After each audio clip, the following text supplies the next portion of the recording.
that the sun shines down its power to all the world and makes the wind blow strong as it will.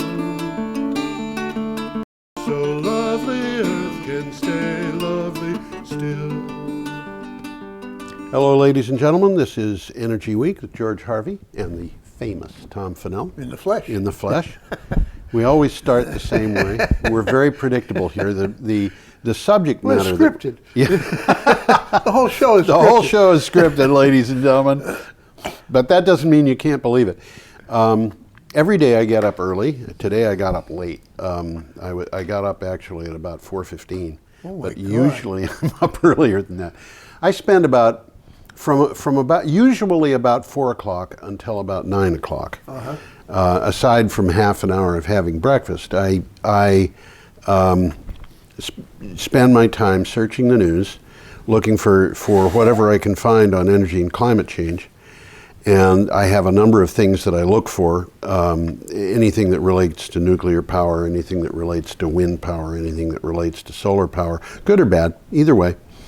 And I try to put things up so that people can see what's going on in the world of energy and in climate change and pollution in general.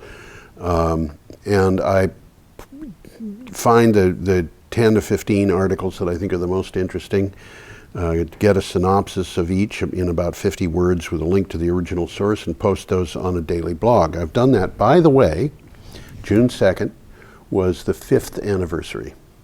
I know you've been doing it a long time. Yeah, and that was the 5th anniversary of the blog. Before that, I did it by email for about a year. And the blog is geoharvey.com. We will try to keep track of the dates of the show, of the items that we're talking about as we go through this, so that you can go to the blog, geoharvey.com, GeoHarvey, and click on the date that you have for the article, or you can just scroll down to it, because you can scroll as far as you want. You can scroll to the beginning if you have enough time. It might take all morning. George does his daily blog, and this show is the best of the blog. The best of the blog. So we select the best out of the week. And then I read it. Yes. And comment on it. And if I notice something that I think is particularly interesting or attractive, I'll try and mention it to you guys. Yes, absolutely. Some of these are really interesting and in depth.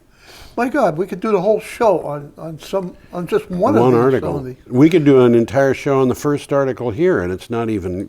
I mean, everybody else missed this. Not very many people. Should we start on that ahead? First article. Okay, the first article is from Live Science. There it is. Yep.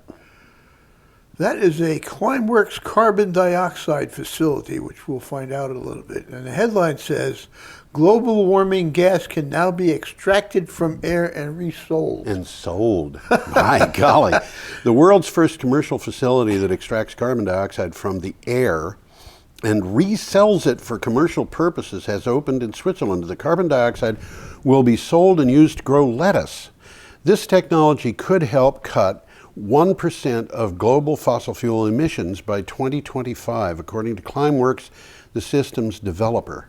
What they didn't tell you, though, is in order to help cut 1% of global fuel emissions, they need 2,500 plants. 2,500 plants. By 2025. That's doable. 2,500 plants is doable. I think it's interesting here, though, because it's all renewable. They got a waste incineration plant that's providing the electricity to run this thing. Yes. So, my God, how the money rolls in. Well, the other thing, too, is, basically the way these things work is you take the carbon dioxide and you feed it through a tube to where the lettuce is growing.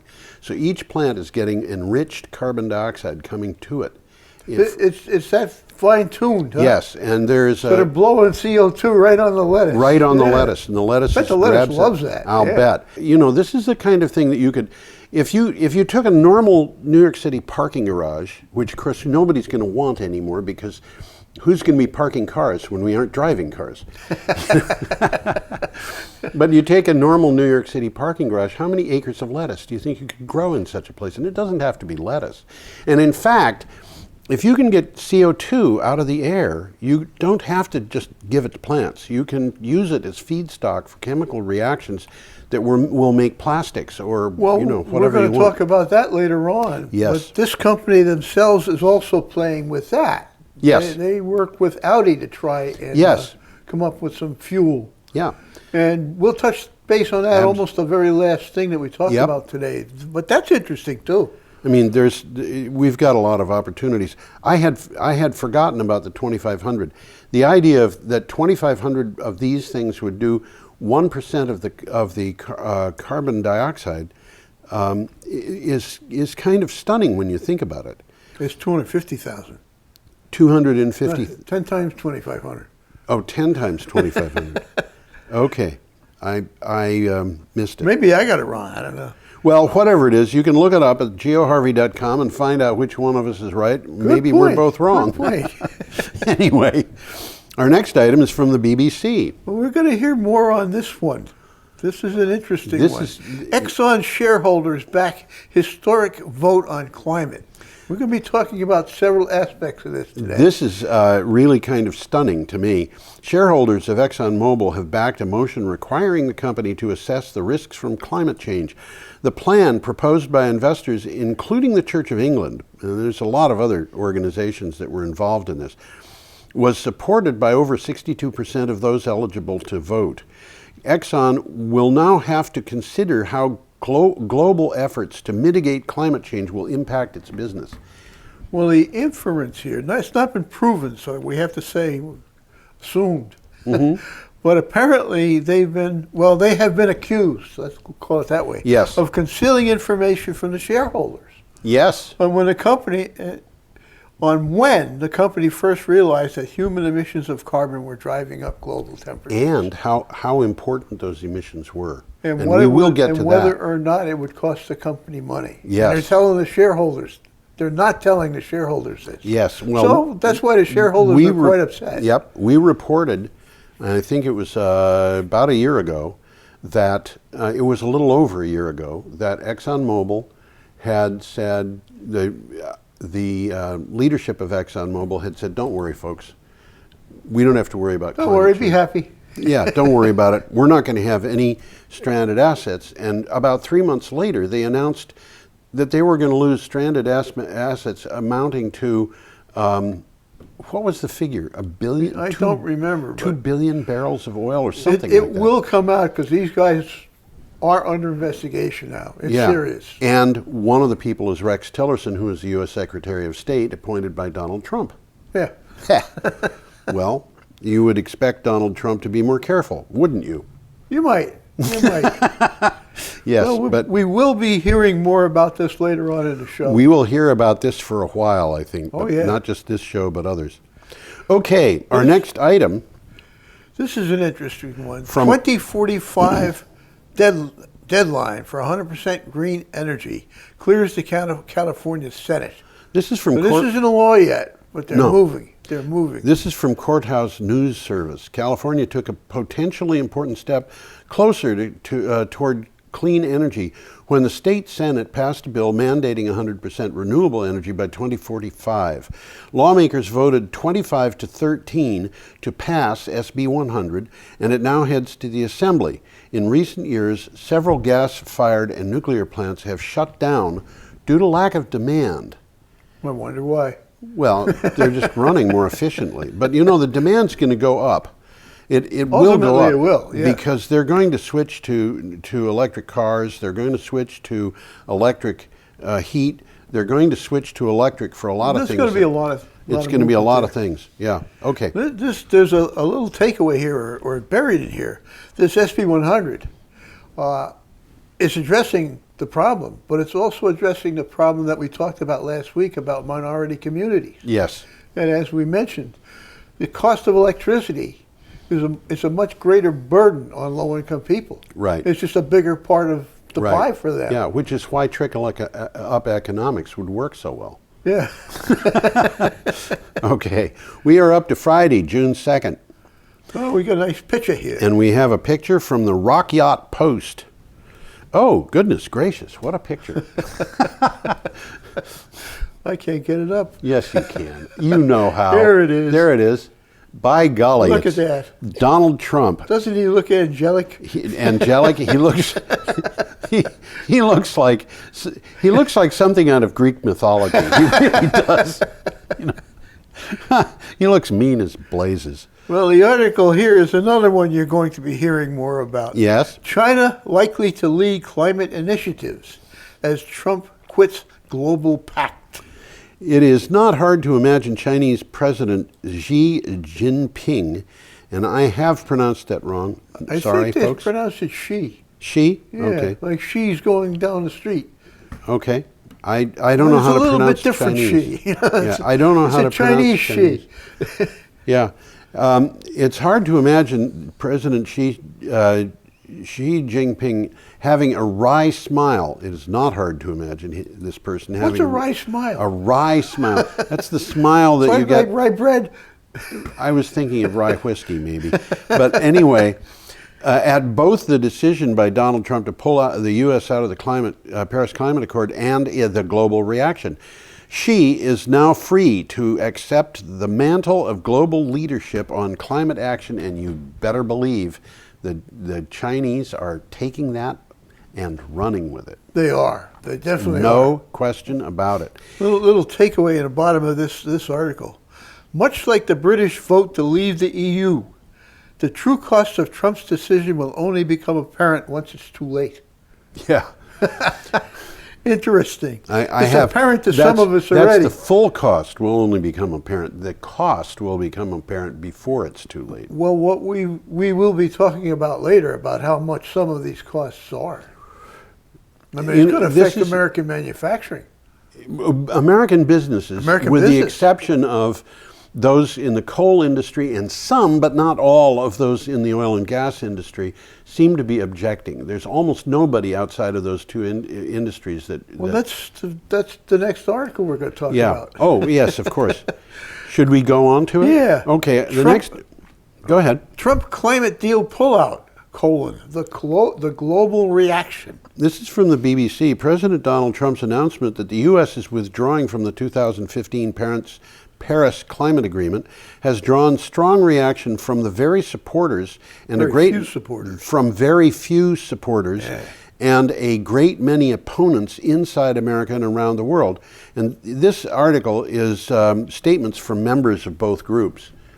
There's about 20 statements from people who supported it, about 4 statements from opponents, and they're the usual suspects. I think you got that reversed. There's about 20 statements from people who I got it backwards. Yes. I got it exactly backwards. And the ones who are supporting this include Mitch McConnell, yes, Paul Ryan. Yes. I forget the name, but it's the Attorney General of Texas. I don't have him on the list. And one other that Well, Peabody Energy. Peabody Energy. And the American Coalition for clean coal electricity. Right. So which is an oxymoron. Well, the coal people like this. And Mitch McConnell is acting like he believes that Donald Trump can actually resurrect the coal industry, which is just mind-boggling. I don't think down deep he does, but he's just parroting the party line. I have no idea. I would think that this guy would have a better handle on reality. Well, I think he does, but he's not allowed to say it. He's the Senate leader. You know, he can... He's still got bosses. Yeah, right. Well, maybe he does, but at some point he's going to have to go to the people of his state and say, this is why Donald Trump didn't deliver on his promise.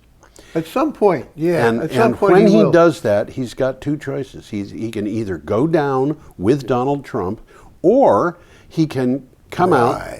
He can come out being the opponent of all of this, and say, I was taken in. Don't blame yourselves. I believed it too.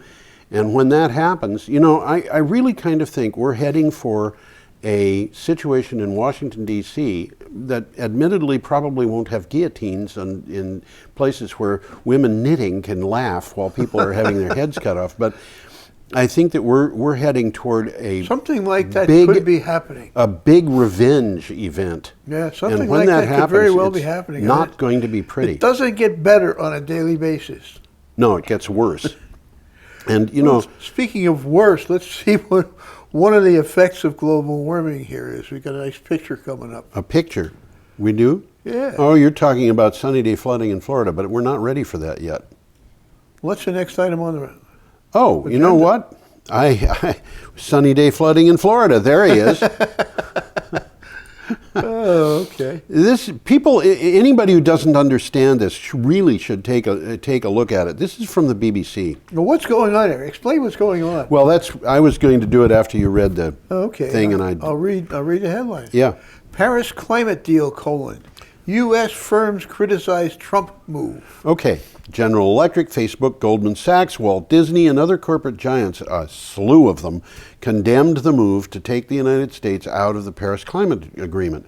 Tesla's Elon Musk and Walt Disney's Robert Iger, both, and which I might also be pronouncing wrong, Iger, I don't know, both quit seats in the White House advisory groups. Yeah, they did. They did. Yeah. Goldman Sachs boss Lloyd Blankfein used his first tweet ever to condemn the move.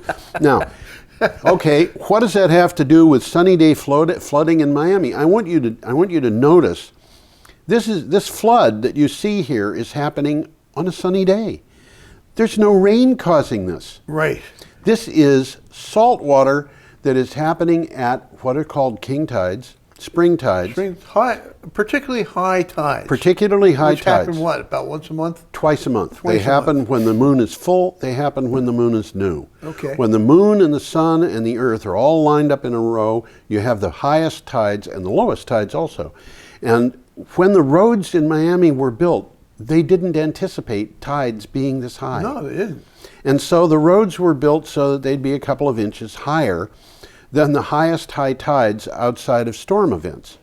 And there's a little problem, which is that the sea has gone up several inches. And now you've got cars like these driving through salt water. Which is coming up through the sewers. Which is coming up through the sewers. And the city of Miami is spending hundreds of millions of dollars raising the roads. And of course, you don't have to worry about it because climate change isn't happening. This isn't happening. That picture was photoshopped. It's the Chinese doing it. Yep. It's the Chinese. It's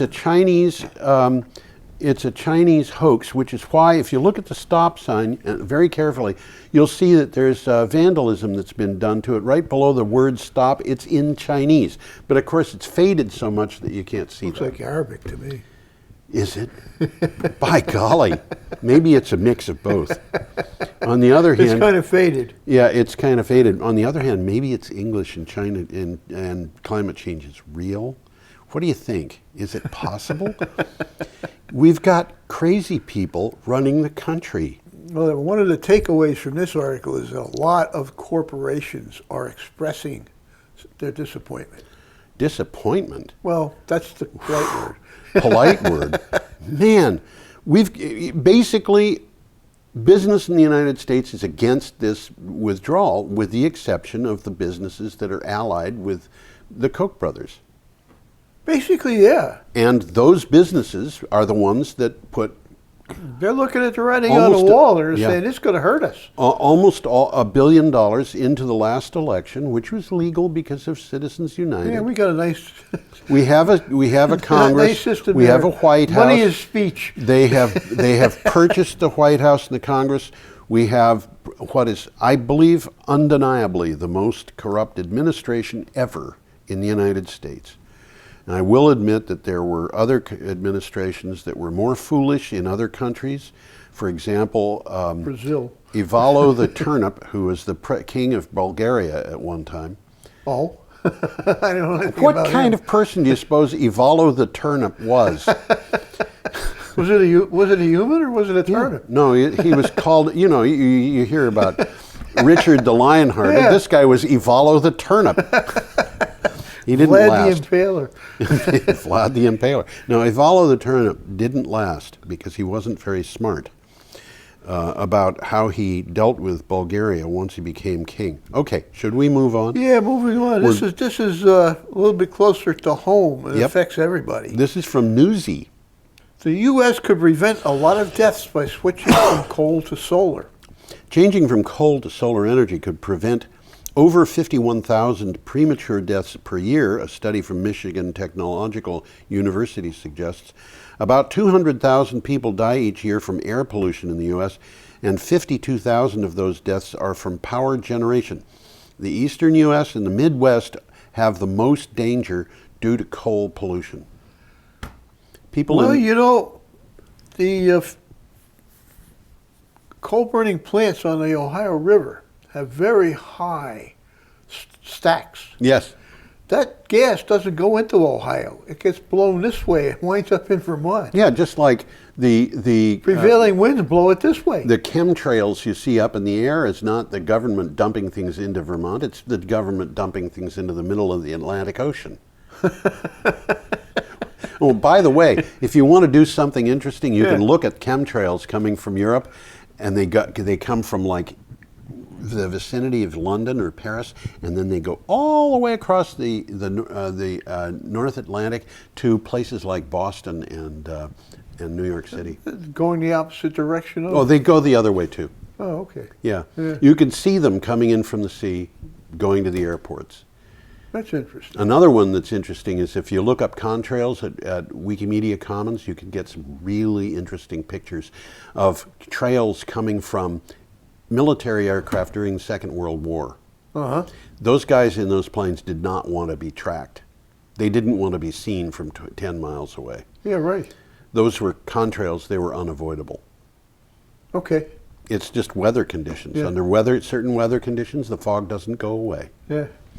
So, but this is one of my. I believe in some conspiracy theories. That's one I don't believe in. Well, there's a little takeaway here. Yeah. Converting. Got a frog in my throat today. Is it Converting green? to all solar energy would cost the U.S. about $1.1 million for every one of those lives saved. However, That's not a lot of money. solar power could eventually make U.S. several $million per life saved. So it's going to be a plus. Well, I don't know. We have to shut down the old plants whether we want to keep them or not because they're old. Well, that's another story. But here's a picture that we're going to show of Okay. pollution. There's pollution. I remember those days. Well, I never remembered Pittsburgh like that. But in the 60s, I spent a lot of time in Pittsburgh. And by then, much of this, if not all of it, had been cleaned up. Yeah, well, they passed in the days that this picture was This is taken. Pittsburgh. Yeah, in the days this was taken, they had trains hauled by coal burning steam engines going right into the hearts of the cities. Oh yeah. People were burning absolutely. coal in the cities to generate To electricity, to and make heat their heat, to do houses. all kinds of things. And I remember when I was a kid in grade school, sometime in first through fourth, hearing from a teacher, it was probably first grade, that the city council of Chicago had voted to ban steam engines going into Chicago, which Okay. I loved those steam engines. They went by my house, about a half a mile away. You could hear them all night. These things, the commuter trains that went into Chicago were all They were steam? pulled, and they banned it, and just about the same time, a little bit later, as I recall, Pittsburgh did. But she explained, about pollution and things of that nature, and coal, and how it was extremely dirty living in Pittsburgh, and there it is. You got a Much dirty of this city. was coming from industry. Yeah. I mean, Pittsburgh steel. Steel, yep, absolutely. You know, There was a coal mine opened, and Donald Trump apparently referred to it during that announcement that he was going to withdraw and from the Paris Climate Agreement. But the thing is, the coal is not for generating power. Okay. It is coking coal that's used for making steel. Steel, yeah. So there you have it. Okay. Now, Well, this is the headline. Yeah. Pittsburgh residents don't want their city smoky again. Pittsburgh. CNN, residents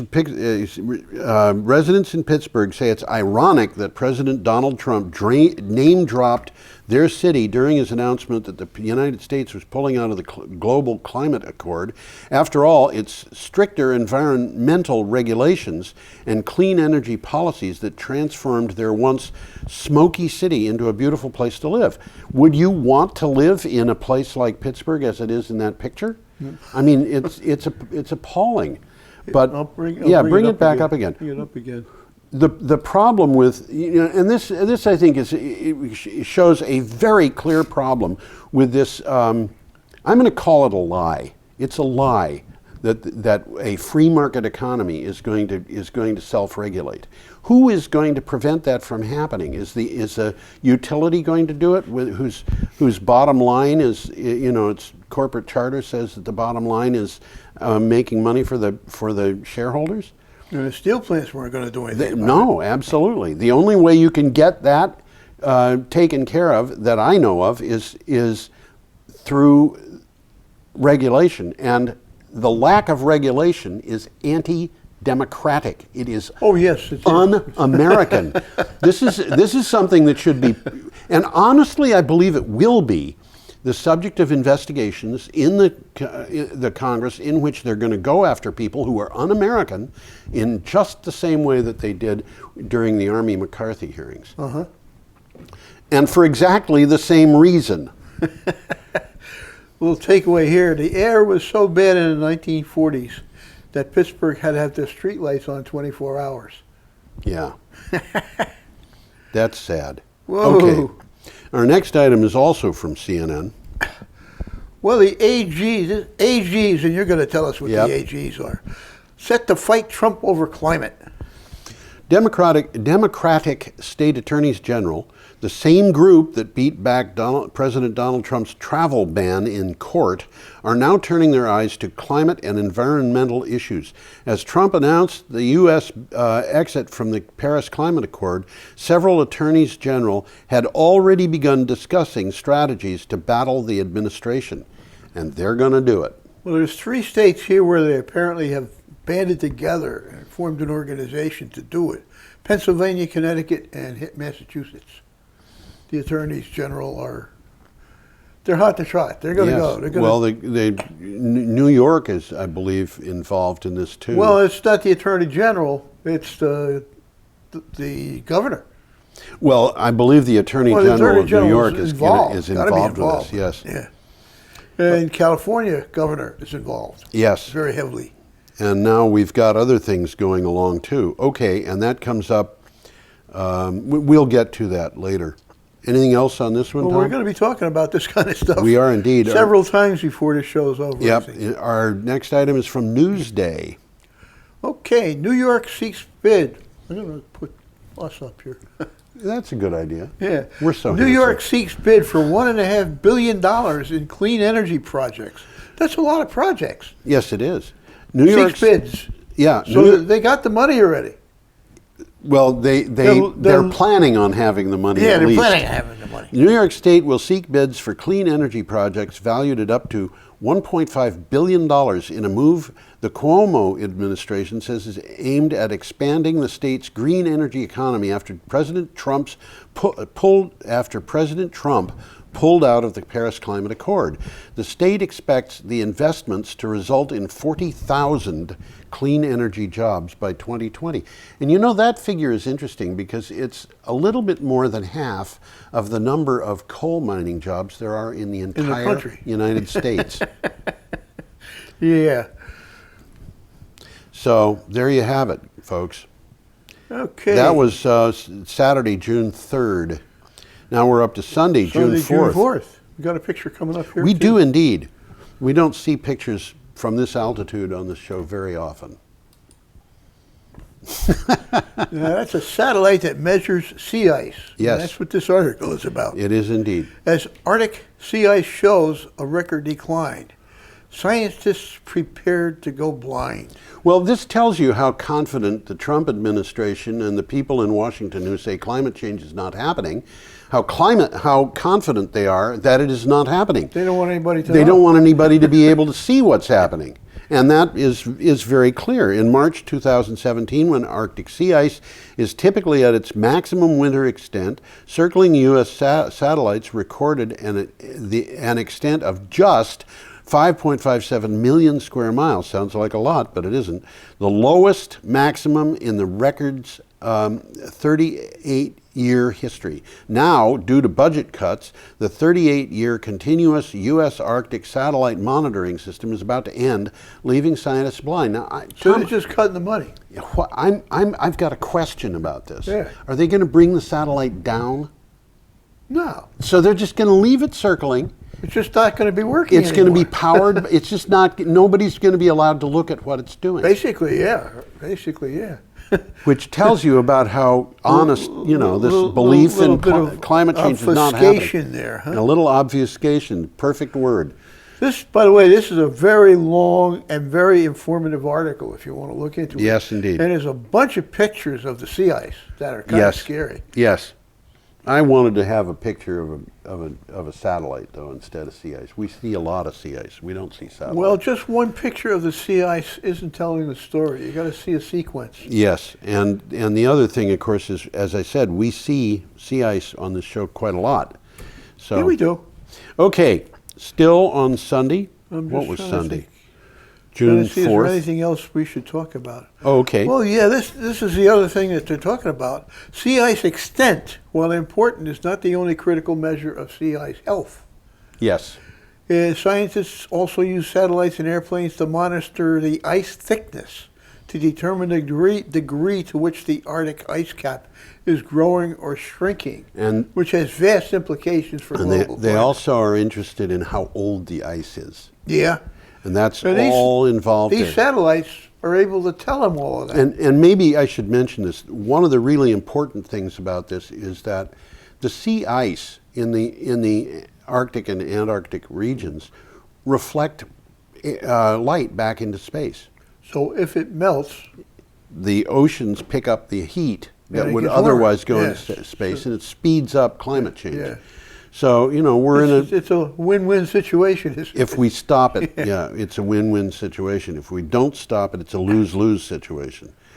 Okay, Well, we're back to this. Basically, this story. It's just a different aspect of it. This is from the Financial Times. 187 mayors adopt Paris Climate Accord after the U.S. pulls out.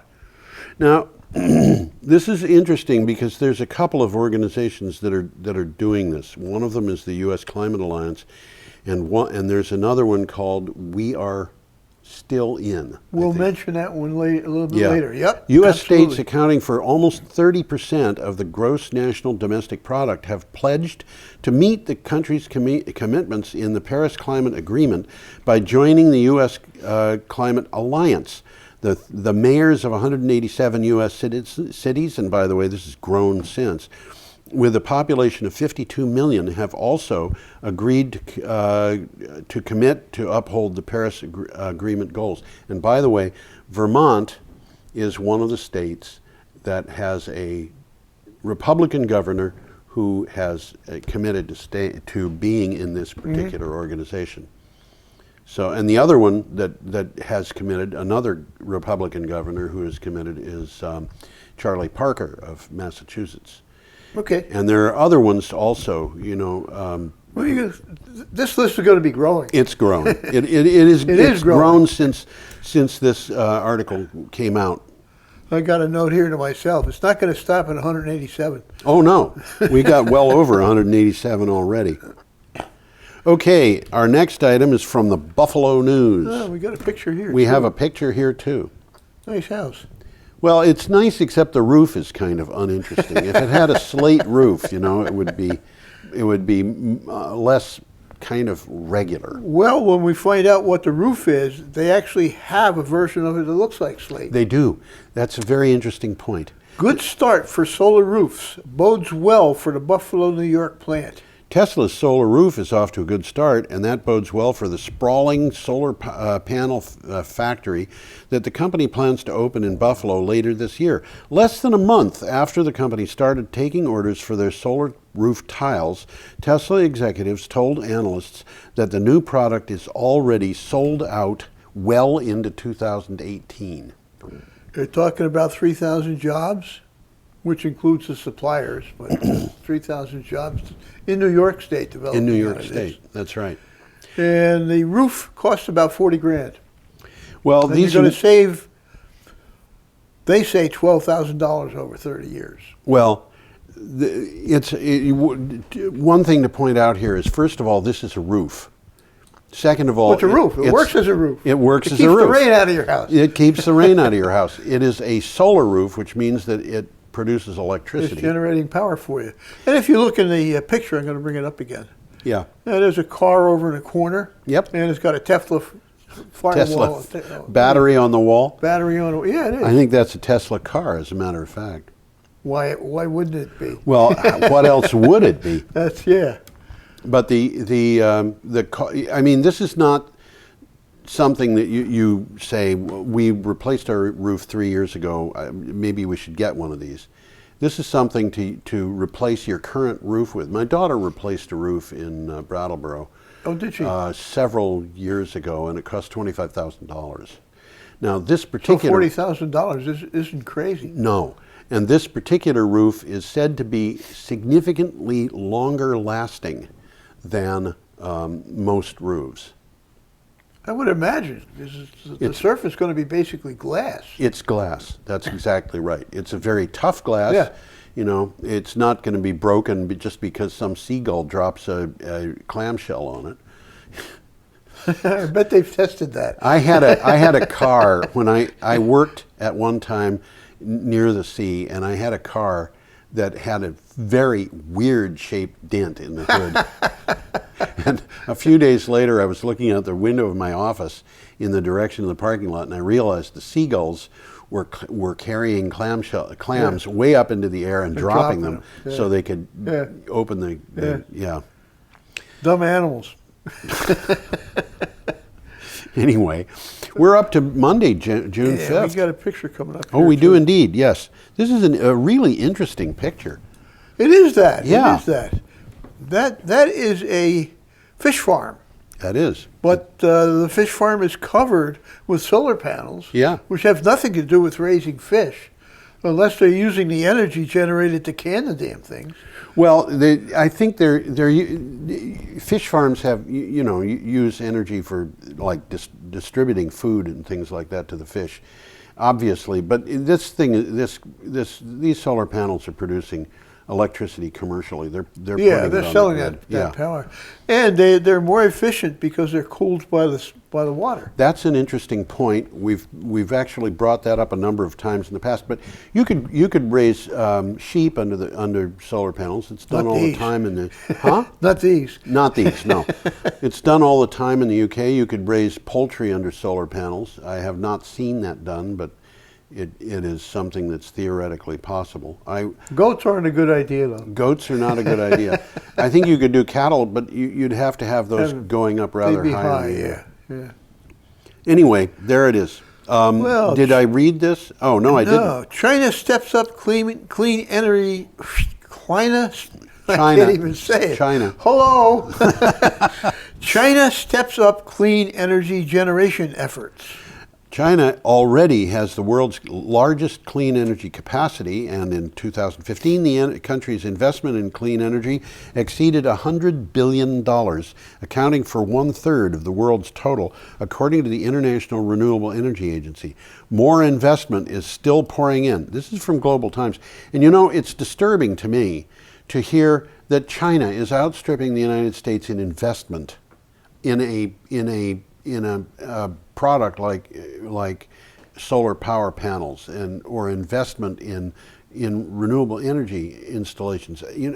If you had asked me who was going to lead the country 5 years ago, I would have said, "Oh, of course, it's the United States. Who else would lead the country?" There's a lot of smart people in China, though. There are a lot of smart people in China. This article, it's not full of pictures, but there's some interesting pictures in it. Yes. There's one of them where an electric car is charging at a charging station. Yes. That's incorporated in a lamppost. Yes. It's really neat. I mean, you know, you don't even notice it's there till somebody calls your attention to it. Right. The next one, and we've seen these before, a solar thermal power station. Yes. You know, where you got that great big tower and Yes. everything's mirrors reflecting on Yes. it. We've talked about several of them. We have. They work very well in deserts. Yes. Yeah. But you know, the solar thermal using mirrors, there's another form of it where you have a parabolic horizontal mirrors. Yep. pipe with parabolic mirrors. They'll go anywhere. They'll go just Yeah. about anywhere, yeah. And another interesting thing here, it's called a biogas holder. And it's a giant balloon. Okay? Yes. And they're turning kitchen waste into methane gas to fuel the city's buses. Yes. And it's stored in this huge balloon. Yes.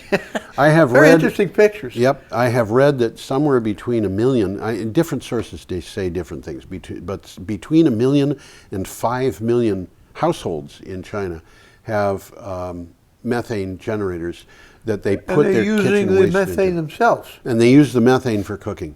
Yep.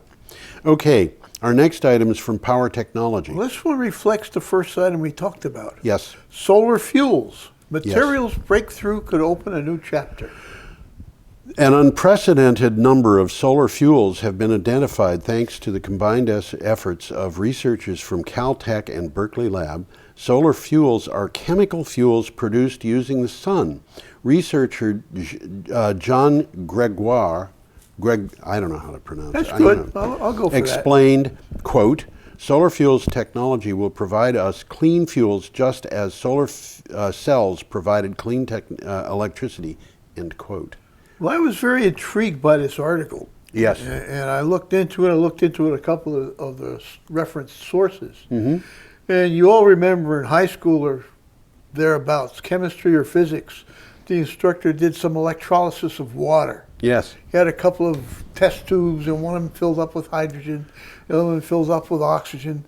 And then the prof would put them together, put a match to it, and it would go boom. Yes. This is not that. No. I mean, that technology's been around for years. Yes. They have new technology where they're finding new catalysts where they can shine the light on these catalysts, and voila, You have.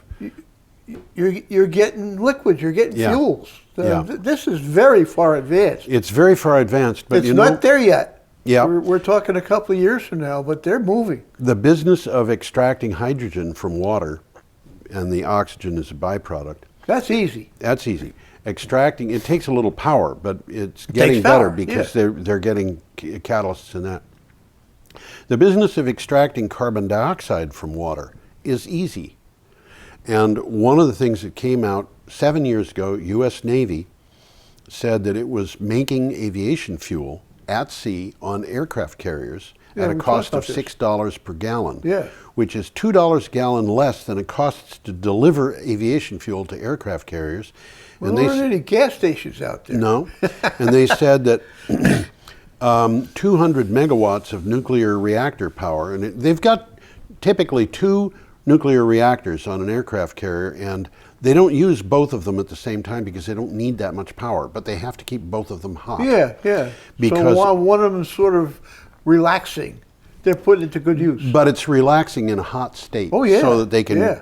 have it online quick. Oh, if they need it online, they need it online virtually instantly. Yes. It's got to be running. It's Right. gotta be So regular what they to go. do is using 200 megawatts, which would otherwise just not be used, they can produce 82,000 gallons of aviation fuel a day at a cost of $6 a gallon, which is $2 a gallon cheaper than just delivering fuel that they've Is bought. that on enough train. to take care of the ship and all the planes? I honestly don't know, but Yeah. it makes a big difference. It's certainly obviously. going to contribute. Yeah, and the thing that I saw later was that, well, I saw the spreadsheet that accounts for the $6, and $4.32 of that was a pay down on the cost of the nuclear reactor. Okay. So it was just The Navy, 3 years later, in a slideshow, and I was not able to track their source for this. I wish I could, but one of these days, I expect I may find it. Said that they had calculated that by using wind power, as an overnight source of electricity, they could manufacture aviation fuel on land for $1 a gallon. Can't beat that price. Yeah. You can't beat it. So Why in this particular case this is significant is because to date anyhow, fuels are the best way to power vehicles. well, you can store They're a lot of portable. energy in a fuel. Yeah, that's basically what I'm trying to say. Yeah. It's there. It's available instantly, And we've got infrastructure to handle it. and they don't talk about this much, but recharging a car battery quickly is a dream. You Well, can't do it depends. quickly. Depends on what you mean by quickly. Well, Half an And it- hour is about. well, that's about what you can do now. But Yeah. you can fill your car up in 3 minutes? Yep. With gasoline. Yep. And it's all well and good if your solar car is powered by your home and you only use it to commute. Yes. But if you're driving around all day long and you're looking for fuel, you don't have a half an hour to Well, waste. Jason Cooper took his Tesla and drove from Brattleboro to Washington and back. Yeah. And he told me that in that trip, he always got, he got electricity for free everywhere from Tesla, from their charging stations, and he always stopped to charge his car at a place where he would also stop to eat. Yeah. So So he figured it all in. he had no problem. I got with a it. half an hour And the car will tell you. All you have to do is ask. Well, part of the deal is you don't wait till the battery is discharged to recharge it.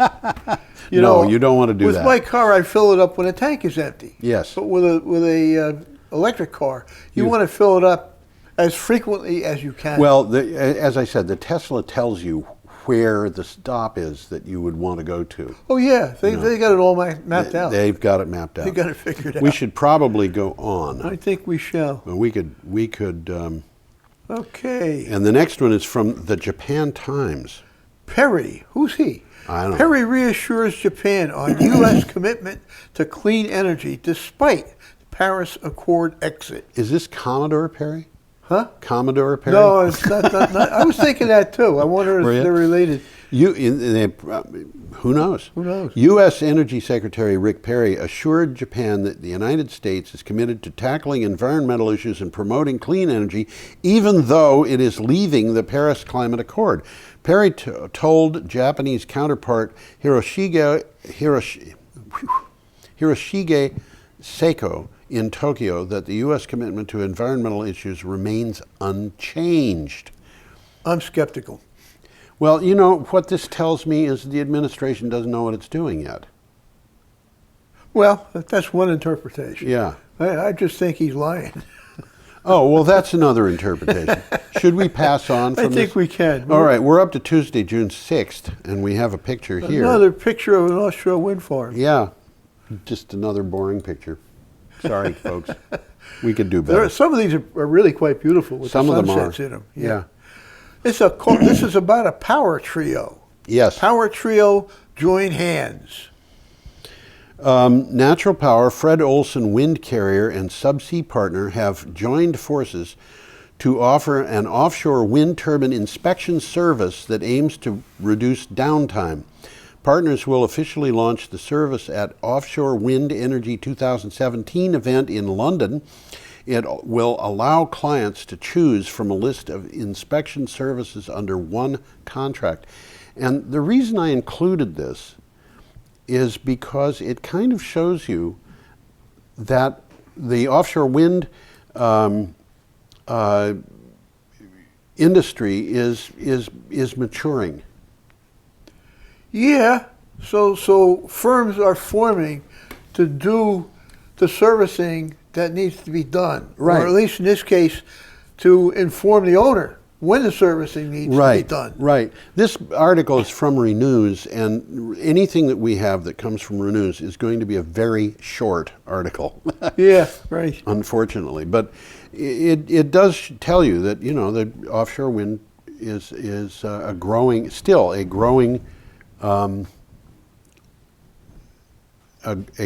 force. Well, what they're saying here is they're trying to minimize downtime. By knowing what's going to happen, you can fix it. Right, and that, by the way, in turn, raises the capacity factor. And offshore wind already has a high capacity factor. Very high in some places. Very high, yes. Comparable in some places to combined cycle natural gas in some places. Yeah. So, anyway, our next item is from Environmental Leader. Well, we're back to our old friend AG again. Yes, we are. AG takes new aim at Exxon over climate change accounting methods. Now, this is the second article we talked about this morning. New York's Attorney General alleges in new court documents that ExxonMobil's internal accounting practices were a sham, that word in quotes, misleading its investors on climate risks. The top prosecutor said that its internal figures differed from those it provided to the public, and his office named Rex Tillerson, now U.S. Secretary of State. Interesting. So what they were doing was they were saying, this is the risk, but we don't want our investors to know that. That's exactly right. So we're going to tell them this other number is the risk. And this was reflected when Rex Tillerson told the investors a year ago that they would not have any stranded assets. And then, of course, 3 months later, they talked about billions of dollars worth of stranded assets. I actually have the figures. They used secret internal figures that were less than the numbers that were provided to the investors. Yeah. The investors found out it was costing $40 a ton of CO2, but the real cost was $60 a ton. Yes. And it made the particular proposals look attractive when they weren't. Yes. And this, by the way, I want to point out, Rex Tillerson, as the CEO of ExxonMobil, favored, as he still does, a carbon tax. Yeah, he does, which is interesting. And that figure of $40 per ton is the figure that he cited for the carbon tax. Is that so? Yes. Okay. And they are saying that the cost is $60 a ton. Now, what that means is where do you get that $20? Well, what that means is you take a state like Vermont, and you say, okay, how many tons of CO2 are we emitting? Yeah. And you multiply that by 60, and that's the number of dollars these internal documents said it's costing. Yep. It's costing the state of Vermont.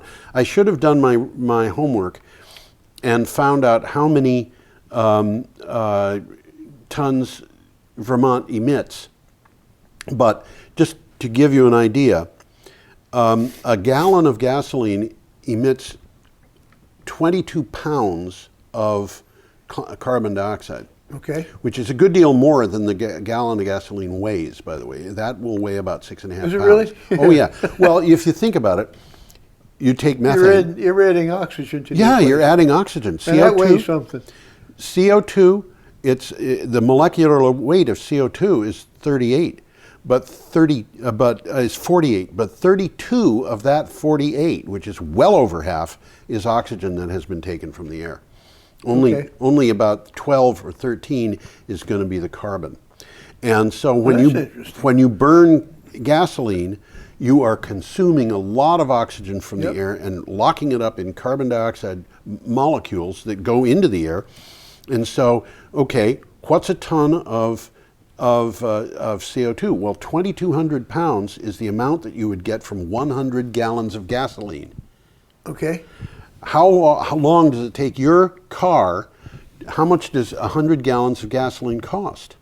And how long does it take your car to do that? That 100 gallons of gasoline, what's a gallon of gasoline cost now? About $2.50. Okay, so that's $250? Yeah. That means that if you use $250 worth of gasoline, or you can blame it on diesel oil or unless you're getting it from grease, or home heating oil, or propane, or whatever. It's a similar kind of computation. 100 gallons of gasoline is going to cost you $250, but you're doing $60 worth of damage to somebody else. Which you're not even aware of. And they, by the way, when they're doing that, are doing $60 worth of damage to you. Mm-hmm.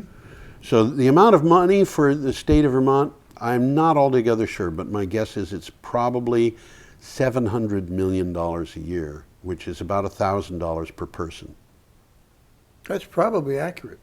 Well, the American Lung Association, and that's just for the medical effects. Yeah. The other effects that are damaging to the environment, to people's whatever, that would have to be time extra. at work. Whatever. Okay. Well, this is a real quick takeaway here. Yes. Exxon's own documents suggest that if Exxon had applied the cost it promised to shareholders, at least one substantial oil sands project may have projected a financial loss rather than a profit over the course of the project's original timeline. Yes. So this is what they were doing. Yeah. It was going to be a loser, but they still wanted these people to invest. Yeah. In other words, it's a fraud. Purely and simply. Yeah. Purely and simply. And that's what the attorneys general are saying. Okay, we should go to Vermont here instead of dealing with ExxonMobil. Yeah, we're getting close to the end. Vermont biz. We're getting close to the end. I'm not sure that we can finish. Bull Rock to build new solar array to power 500 Vermont homes. Bull Rock Corporation of Shelburne received a certificate of public good to construct the state's largest solar array intended for consumption by Vermonters. The 5.7 megawatt project will be built on 57 acres on Grand Isle, leased from Dreamweaver Farm, allowing the farm to remain in agriculture and avoid development. Important. Well, in Grand Isle, it's probably prime for building second homes and stuff. Oh, absolutely. And they want to keep it as a farm. We got to keep going, Tom. Let's try to get as much as we can within an hour, okay? Alrighty. Our next item is from Financial Times, and this is from Wednesday, June 7th. And then we've got a picture here. Yeah, let me get the picture up. Yeah.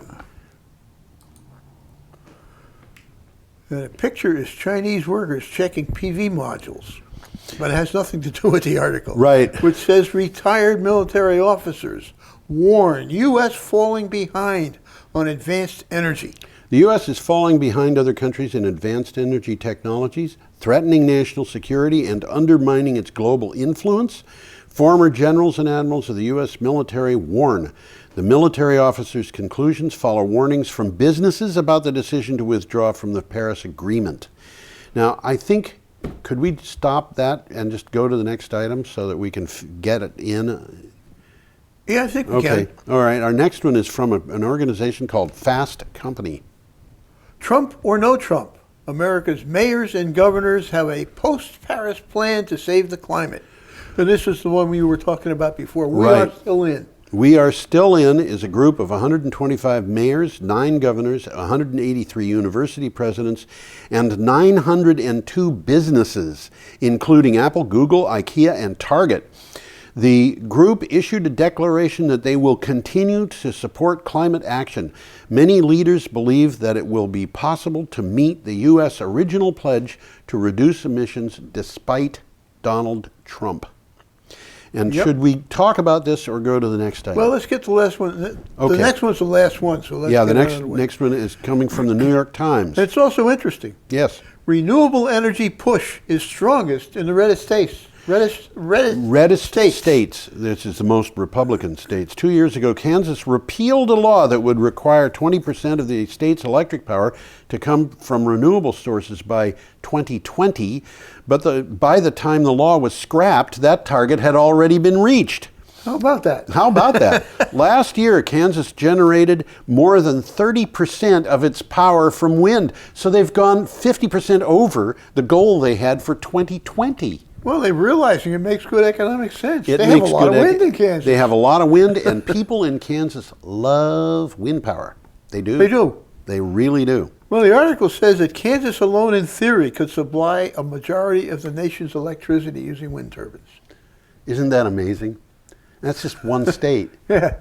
Okay, should we go back to Fast Company? Yeah, why not? The mayors and governors? We've got about 1 minute. Yeah.